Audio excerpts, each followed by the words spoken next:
ইতিহাস বলে পৃথিবীতে অনেক বড় বড় যুদ্ধের পেছনে রয়েছে নারী।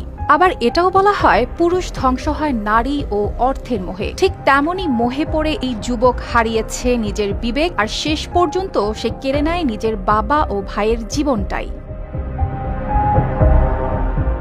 পৈশাচিক এমন কাণ্ড ঘটেছে ঢাকার টঙ্গীতে। ঘটনার সূত্রপাত একটি প্রেমের সম্পর্ককে কেন্দ্র করে। জানা যায় বড় ভাই সাইফুর রহমান সোহান তাদের এক খালাতো বোনকে বিয়ের প্রস্তাব দেন, কিন্তু তার আগেই ছোট ভাই সাকিবুর রহমান শোয়েব ওই মেয়ের সঙ্গে প্রেমের সম্পর্কে জড়িয়েছিলেন। আমি তার কাছে শোনার পরে কি শুনলাম যে এক বাগিনা ঘরের ভিতরে এই অবস্থা, আর একটা রেলে বাড়ি গেছে। তখন গাড়ি পাই না, তারপরে এই জায়গায় আসলাম।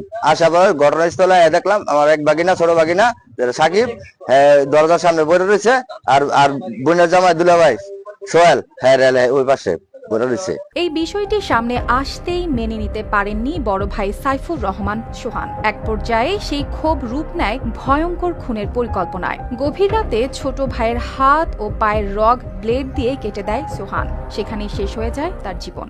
সাকিব যে মারা গিয়েছে তার বড় ভাই সোহানকে পুলিশ হেফাজতে নিয়ে এসে ব্যাপক জিজ্ঞাসাবাদ করা হয়। জিজ্ঞাসাবাদের একটা পর্যায়ে সে নিজ হাতে প্রথমে তার ভাই সাকিবকে হত্যা করে। কিন্তু এখানেই থামেনি সবকিছু। পরে নিজের বাবা সোহেল শেখকেও রেল লাইনে ফেলে দিয়ে চলন্ত ট্রেনের মাধ্যমে হত্যা করে ঘাতক সোহান। পারিপার্শ্বিক তথ্য প্রমাণ পর্যালোচনা করে নিহত সাকিব এবং তার বাবা সোহেল যে লাশ দুটো পাওয়া যায়, এর সাকিবের বড় ভাই সোহানকে জিজ্ঞাসাবাদের জন্য পুলিশ হেফাজতে নিয়ে আসে। পরদিন ২৬ এপ্রিল রোববার সকালে পৃথক দুইটি স্থান থেকে বাবা ও ছেলের মরদেহ উদ্ধার করে পুলিশ এবং আটক করা হয় সাইফুর রহমান সোহানকে। News desk, RTV।